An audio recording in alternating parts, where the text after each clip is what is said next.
নমস্কার বন্ধুরা, আপনাদের সঙ্গে আমি মিতা। মা আছি তো আমি উইথ ভিল ফুড চ্যানেলে আপনাদের স্বাগত।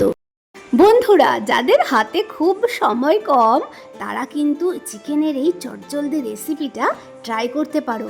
আর এটা কিন্তু দুর্দান্ত টেস্ট, আর এত সহজে এত সুন্দর চিকেন। নাও একবার ট্রাই করেই দেখো। আর দেখো, প্রথমে এখানে আমি নিয়ে নিয়েছি চিকেনের জন্য আলু জানোই মাঝ বরাবর কেটে নিয়েছি। বড় বড় আলু চিকেনের মধ্যে দেওয়াটাই ভালো, আর খেতেও খুব ভালো লাগে। আলু বাদ দিলে বাদ দিতে পারো, কিন্তু আলু ছাড়া বাঙালির চিকেন কিন্তু একদম জমবে না। আলুটা মাঝ বরাবর কেটে নিয়ে ভালো করে জল দিয়ে কিন্তু ধুয়ে নিতে হবে, কারণ আলুতে প্রচুর স্টার্চ থাকে। এখানে বেশ কিছু পেঁয়াজ কুচি করে নিয়েছি দুটো বড় সাইজের টমেটো কুচি করে নিয়েছি। পেঁয়াজ কিন্তু তোমরা একটু বেশিই নেবে। আর রসুন এখানে থেতো করব না, গোটা কোয়াই দেবো। আর দেখো, বড় চামচের 1 চামচ ধনে গুঁড়ো, 1 চামচ জিরে গুঁড়ো নিয়ে নিয়েছি। গোটা গরম মশলার মধ্যে লবঙ্গ, এলাচ, গোলমরিচ কিন্তু অবশ্যই নিতে হবে, কিন্তু চাইলে পরিমাণে কম দেওয়া যেতে পারে। নিয়ে নিয়েছি একটা দারচিনির টুকরো, আর জয়িত্রী, জায়ফল, আর যেটা নিতে হবে সেটা হলো কাসুরি মেথি। এটা কিন্তু ভুল করো না, এটা চিকেনের শেষে কিন্তু দিতেই হবে, আলাদাই ফ্লেভার এনে দেবে কাসুরি মেথি। আর দেখো, এখানে প্রায় 1.5 কিলো মতন চিকেন নিয়েছি। চিকেনের মধ্যে 1 চামচ ভিনিগার, ভালোবেসে 1 চামচ লবণ, আর দিয়ে দিয়েছি জল। এবার এটা দিয়ে ভালো করে কিন্তু ম্যারিনেশন করে প্রায় 10 মিনিট মতো রেখে দিতে হবে।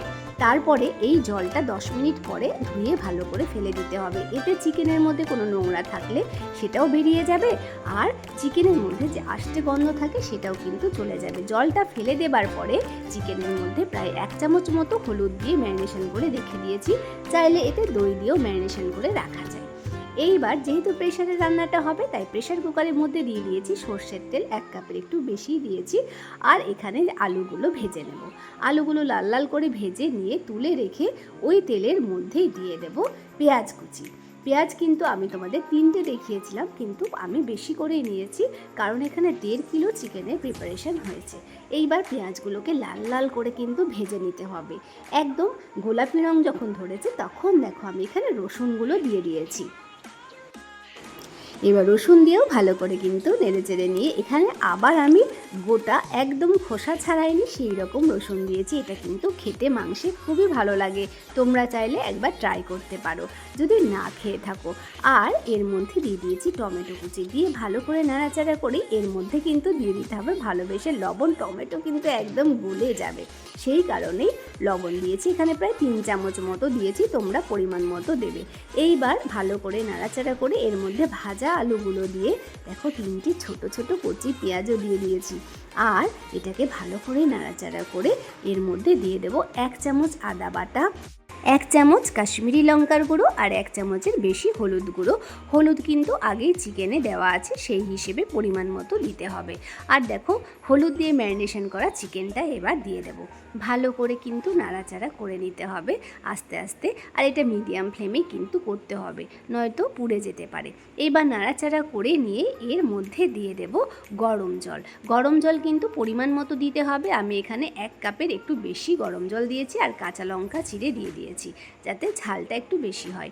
তোমরা ঝাল কম খেলে কমও দিতে পারো। এবার প্রেশারটা বন্ধ করে হাই ফ্লেমে কিন্তু রান্নাটা হতে দিতে হবে। আর এদিকে গোটা গরম মশলাগুলো একটা কড়াইতে হালকা করে ফ্রাই করে নেব, আর কাসুরি মেথিটাও একটু গরম করে নেব।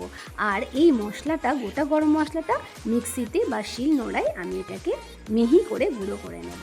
এবার দেখো, এদিকে একটা হুইসেল পড়ে গেছে, আর আমি এটার ভাপটা সম্পূর্ণ বের করে ঢাকনাটা কিন্তু ওপেন করে দিয়েছি। এটা কিন্তু ভাপটা পুরো বসাবো না।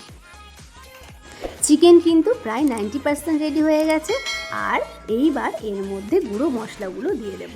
প্রথমে দিয়ে দেব জিরে গুঁড়ো, যে কোনো রেডিমেড ব্র্যান্ডের তোমরা কিন্তু গুঁড়ো মশলাগুলো কিনতে পারবে, ঘরে যদি বানাতে চাও তাও করতে পারো। এইবার নাড়াচাড়া করে এর মধ্যে দিয়ে দেব ধনে গুঁড়ো, দিয়ে ভালো করে কিন্তু নাড়াচাড়া করে নিতে হবে। আর একটু ফুটতে দিয়ে দেব এর মধ্যে যে গরম মশলাটা আমি রেডি করেছি, সেই গরম মশলাটা দিয়ে ওপর থেকে জায়ফলটা আমি কিন্তু স্লাইসারের মাধ্যমে একটুখানি দিয়ে দেব।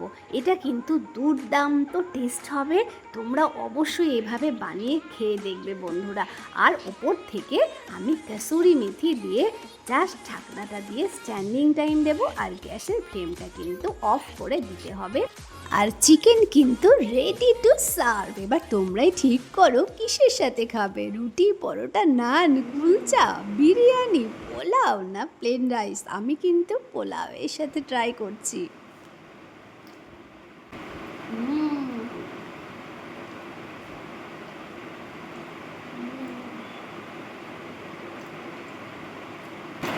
অসম বন্ধুরা, তোমরা বাড়িতে এরকম বানাবে আর খেতে থাকবে, অদ্ভুত সুন্দর হয়েছে। গ্রেভিটা মারাত্মক টেস্ট, ও চিকেনটা একেবারে কি সুন্দর গলে গেছে তুলতুলে। খুব দারুণ হয়েছে গো।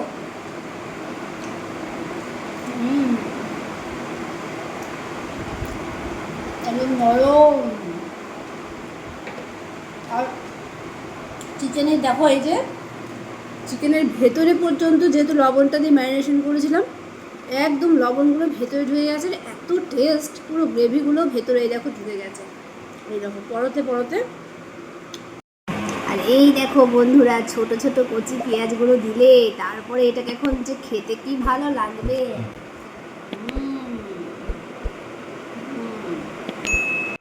একটু করে রাইস নেবে,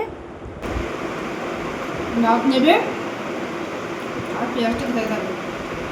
পেঁয়াজ আর রসুনগুলো এভাবে চিকেনে দেবে, অদ্ভুত লাগবে, অসাধারণ। তুমি যদি এইভাবে বানাও, চিকেনটা তো অসাধারণ হবেই, সকলের মন জয় করে নিতে পারবে। তোমরা আমার ইউটিউব চ্যানেল মা আছে তো আমি উইথ ভিলফুড অবশ্যই দেখবে, আর সাবস্ক্রাইব করতে ভুলে যেও না। তোমরা যেভাবে আমার পাশে আছো সেভাবেই থাকবে। অনেক ধন্যবাদ বন্ধুরা। ভিডিওটা ভালো লাগলে লাইক, শেয়ার, কমেন্টস করো, সাবস্ক্রাইব করতে ভুলে যেও না। বন্ধুরা, পাশে থাকার জন্য ধন্যবাদ।